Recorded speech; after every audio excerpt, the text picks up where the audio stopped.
Ok, comment de présent apparemment ça niveau Consumer Protection Bill là en 2013 qui est un consommateur gravatan dans sa ville là plus. Si mon diali là, mon point de petit peu pour rien, c'est qui pour causer dans le workshop là tout à l'heure, mais un affaire qui est important qui nous dit, c'est que préparation ça bill prend beaucoup de temps. Parce que le dernier Consumer Protection Bill date de 1991. Bon, on a quand même, le contrat a commencé en 2010 à peu près. Il y en a à peu près 20 ans qui législation qui existait. Entre-temps, l'environnement commercial, non seulement national mais international, il changé énormément. Pas juste parce qu'il y a un nouveau produit pose un nouveau défi, mais aussi parce qu'il y a un nouveau type de commerce. Et donc, il y a une nécessité pour revoir en profondeur tout cela. Et c'est ce que la Reform Commission vient de faire. La Reform Commission vient de soumettre ce rapport.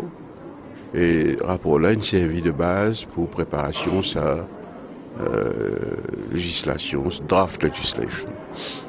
Une fois que le premier draft est fait, bon, nous faisons énormément, grand nombre de réunions entre nous-mêmes au niveau du ministère, mon officier avec moi-même, pour nous reguetter sa bonne proposition qu'il fait là, et pour nous introduire une nouvelle dimension dans ce qu'on appelle la protection des consommateurs. Très rapidement, par exemple, il y a un certain nombre de choses dans la législation précédente, existante, qui s'y prend pour taken for granted, comme on nous dit, qui est implicite. Mais quand il est implicite, il passe clair, on connaît une cause qui dit ce qui va bien sans dire, va mieux en le disant. Donc, il y a pas mal de choses qui finissent sans dire. Par exemple, garantie, par exemple. Et si considérer qui garantit, c'est un concept qui est implicite. Et là, nous faisons sans lit, profondément, nous faisons mettre aussi une garantie explicite qui pourra mieux protéger le consommateur. Donc, et puis nous avons aussi tous les autres aspects de nouveaux instruments commerciaux qui nous avons dans cette loi-là. Et ça, tenir en compte l'évolution du système même, de l'environnement commercial qui finit d'arriver pendant les derniers 20 ans, 25 ans.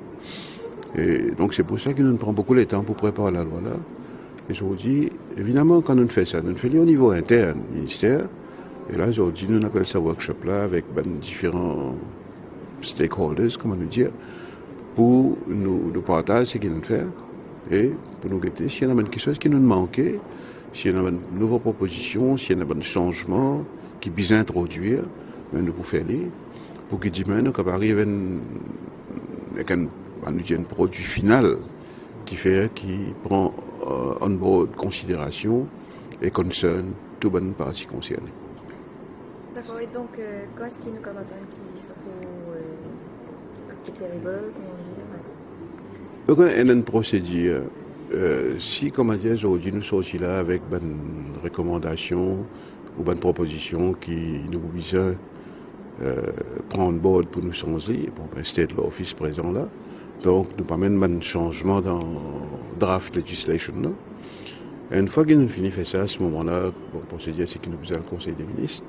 Et une fois qu'il est approuvé par le Conseil des ministres, il pourra introduire au Parlement. Mais définitivement cette année. Définitivement. Quand on dit que protection du consommateur, la fameuse question prix. Est-ce qu'il y a un meilleur contrôle de prix d'un produit dans Maurice avec sa bulle pour le consommateur? Vous connaissez, prix, c'est évidemment quand on cause protection du consommateur, on a raison. La préoccupation principale qui vient à l'esprit, c'est prix. Mais comme on connaît, nos législations finissent évoluer au fil des ans. Quand à un certain moment, nous avons environ une cinquantaine de produits dans lesquels il y a un contrôle des prix. Et je vous dis, moi, quand on a une vingtaine, pas plus que ça. Et nous aussi liés, nous besoin de dire du fait que nous sommes un petit pays et qui nous dépend à travers nos accords commerciaux, l'eau, un régime d'échange avec un grand pays, l'Europe, l'Amérique, etc. Nous, un petit peu victimes, nous besoin de dire, du fait de nos tailles, tout simplement, de ce accord-là et de ce qu'on appelle couverture économique et globalisation.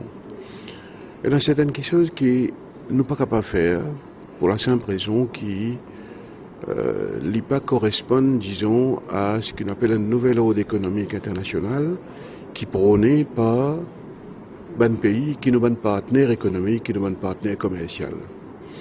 Nous ne sommes pas capables, nous besoin de dire franchement, on connaît, je dis très brutalement même, nous ne sommes pas capables de faire des affaires à l'encontre de ce nouvel ordre économique international là, parce que demain, nous allons mettre nous un petit peu au banc, en marge de la communauté internationale. Et là, quand nous avons un problème pour nous exporter des produits qui nous font ici, comme un disque, comme un produit textile, comme un produit industriel, etc. etc. En bref, si l'on vit exporte certains pays, nous visons garder nos pays ouverts à l'importation de ces pays-là. Si l'on vit qui nous vendent à ces pays-là à bas prix qui nous capables, vous dire qu'ils nous capables de décider nous, mais qui plus ou moins reste à nos discrétions, nous pas qu'à non plus impose un régime trop contraignant de Maurice. Nous sommes contents, évidemment, nous sommes contents, capables de restreindre l'augmentation de prix, maintenir un contrôle des prix, beaucoup de produits, mais vous connaissez ça. Si nous importons, nous prenons l'exemple d'île en poudre. Si nous importons d'île en poudre depuis l'Australie, par exemple, ou depuis la Nouvelle-Zélande, et que le dollar australien est monté par rapport à la roupie mauricienne, ou la roupie mauricienne dépréciée par rapport au dollar australien. Et qui, parce qu'il finalement a une demande plus élevée mondialement pour d'île en poudre. Si ça dit là, en poudre, là, c'est aussi l'Australie, vient de Maurice, plus cher, en termes de dollars australiens. Et, en plus de ça, le dollar australien est apprécié par rapport à la roupie mauricienne. Comment nous sommes capables d'empêcher une augmentation des prix? C'est impossible. Nous ne sommes pas capables non plus de demander à importateur là, perdre l'argent. Les pour faire une cargaison, et puis il faut arrêter, tout simplement. Moi, je crois que tout ça là, pour être totalement honnête, tu connais, c'est une combinaison de tellement de facteurs. En fin de compte, nous ne sommes pas capables d'un régime économique qui prend en considération uniquement les intérêts des consommateurs. Je suis content qu'on n'a pas fait. Mais si nous prenons uniquement les intérêts des consommateurs, à ce moment-là, qui s'en a qui ouvre une commerce? Si nous protégeons les intérêts des consommateurs au point qui nous lèse les intérêts des bons commerçants, les commerçants-là, ils arrêtent de faire commerce. Mais s'ils arrêtent de faire commerce, ils arrêtent de faire vindilé, ils arrêtent de faire vindiri, ils arrêtent de faire tout les autres denrées, tout les autres produits, et puis bon ben, nous connaissons, là, nous revenons un pays du quart monde, là, nous même pas pour même pas pour une tiers monde, nous pas essayer déjà nous considérer comme un pays de middle income, comme on nous dit, nous pas essayer de moderniser ce pays-là, faire ce pays-là enrichir, moderniser ce bonne structure. Malheureusement, c'est une pratique comme ça, autant que nous sommes contents, capables de protéger ce consommateur-là à fond, nous visons get l'ensemble de la chose et faire nous arrive à une situation qui est une win-win situation. Je crois que c'est une position probablement qui n'est pas pour faire plaisir à, par exemple, à l'association des consommateurs, mais c'est une position qui est honnête.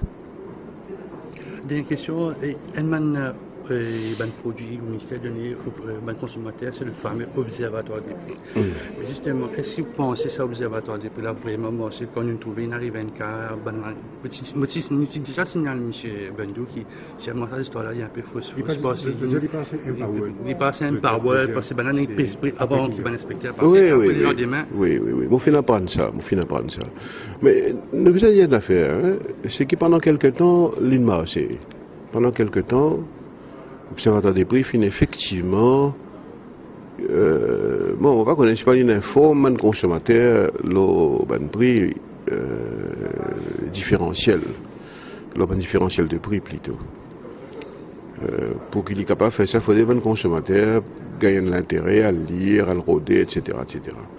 Et puis, si il y a un supermarché, dans les sites, il y a un supermarché, il y a un supermarché dans les nord, pour un consommateur, là, vous pensez le tout, sorti Goodlands, pour dans les sites, pour l'acheter sur bonne commission.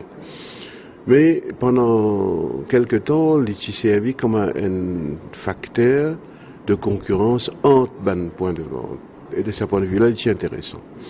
Mais là, effectivement, depuis quelque temps, depuis 3 mois, 4 mois par là, nous apprenons qu'il finit dans un truc qui certaines supermarchés faire. L'autre sens prix là au moment où l'équipe observatoire des prix passait pour prendre prix, et puis le lendemain, je rebousse prix là. C'est pour ça que vous remarquez que le mois dernier, nous n'avons pas fini de publier, et nous avons fait une enquête là, et bon, ben écoutez, si nous corrigeons, nous corrigeons, si nous n'avons pas arrêté, nous n'avons pas arrêté. C'est simple. Nous devons simplement ne pas commettre une ressource de l'État à faire des affaires qui, premièrement, permettent certains commerçants, du moins, tricher là, et puis deuxièmement, qui ne pas donne aucun résultat positif pour le consommateur. Monsieur le ministre, c'est une question très importante. À vous dire, même que nous vivons une vague de mondialisation, un afflux des importations dans le pays. Avec tout le produits qui sortent de la Chine, est-ce qu'il y a un contrôle même là? Contrôle, que vous appelez le contrôle, hein? Contrôle de qualité, est-ce qu'il y a un produit qui part contre l'intérêt du consommateur? Vous connaissez qui vend dans la forêt, made in China? Je connais que ça n'est pas pour pinpoint aucun pays pour nous dire qu'il y a un produit sorti tel pays de mauvaise qualité, etc. Il y a un produit de bonne qualité, de mauvaise qualité dans tous les pays du monde. Vous connaissez? Est-ce qu'il y a récemment, aussi l'Angleterre, moi j'ai acheté dans le supermarché, enfin, aussi Londres pour un jour. Mon acheté ben rasoir, mon bien pour aux étés. Parce que je ne pas rasé. Angleterre. Qui veut dire? Bon, pas les dire qui vont produire anglais mauvais. C'est ce que vous dire. Ou même on dit, avec cette vague de mondialisation là, on a un pays, un produit qui sorti dans tout pays, qui retrouve dans tout le pays. On a un produit chinois en Angleterre, on a un produit anglais la Chine, on a un produit américain dans l'Inde, on a un produit indien dans le Congo. Dans Dubaï, dans l'Égypte, etc. C'est vraiment aujourd'hui, dans n'importe qui supermarché, dans n'importe qui pays du monde, on est capable de trouver un produit qui sont sortis dans, on pas connaît moins 50 pays. Ouais. Donc, contrôle de qualité, Maurice Tonen, Maurice Standards Bureau, ça Maurice Standards Bureau là, un certain nombre de produits, il n'y en a pas de normes, d'y veiller à ce qu'il y ait une importation, qu'il y ait un produit qui est importé ou qui produit localement correspond à cette norme là. Mais capable d'arriver, qu'il y a quelque chose qui passe entre les filets, pas dire le contraire, entre les mailles du filet, et donc nous retourner avec un produit de mauvaise qualité.